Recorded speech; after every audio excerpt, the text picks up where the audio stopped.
Alright guys, we're working on a GE washer, and the issue with this unit, when you have it in wash, you hear a grinding sound, and what's happening is these pegs, when the unit is overloaded,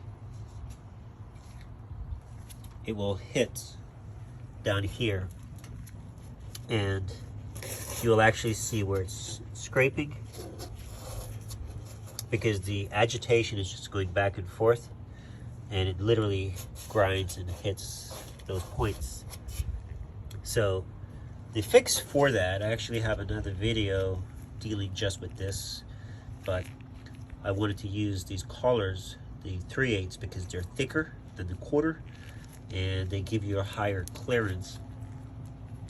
So I'll link the other video to this video in reference to the 1/4 and also the more complete instructions or directions how to do it.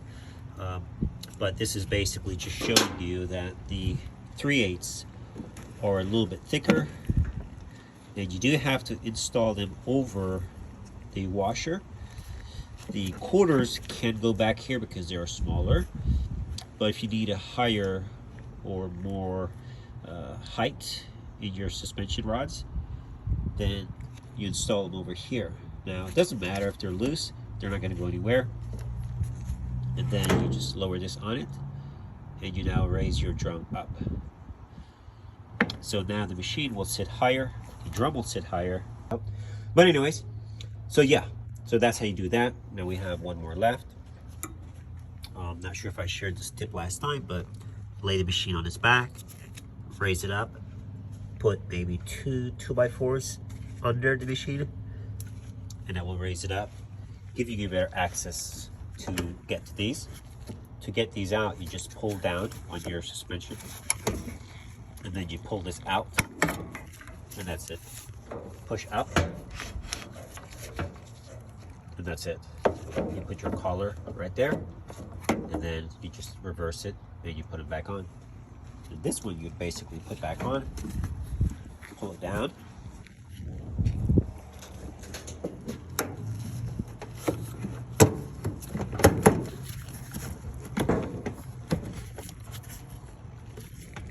that's it. Once the machine gets down, it will pull everybody in place. That's it. Now I just want to point something out as well. Since we're down here, this is the back rods. Now, if you have two pieces of 2x4 under the drum, it makes removing those rods a lot easier. So you don't actually have to take them out.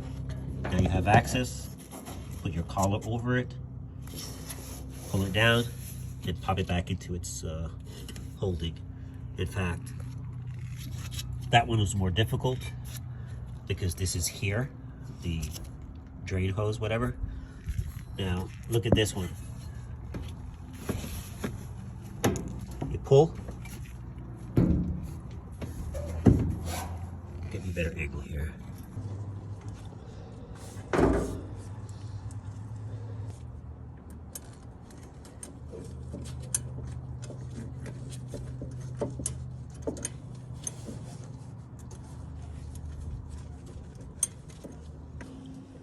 Now all you gotta do is snug them up and put them.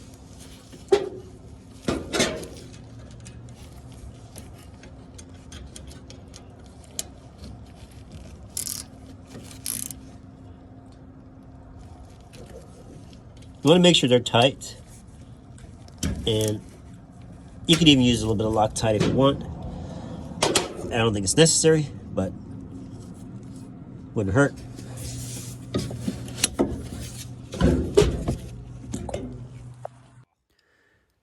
So the back ones were the hardest, but with the wood 2x4, you can definitely get her done, and it slides back in pretty straightforward as well. As you can see, pull it down, and once the machine is up, all those they will just fall into place, and you'll see as soon as the machine is done how much better it operates.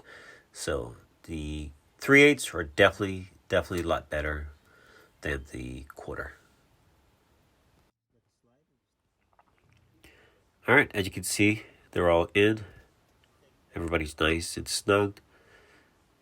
Now all you got to do, remove the 2x4s and put the cover on, or the bottom I should say. Alright, we're doing a quick test. We're going to see if it's going to make any noise. Water's going in. Doesn't matter how the water gets in. All we're mimicking is the scraping down here. If you move this back and forth, it would make a noise. Getting ready to turn the machine on.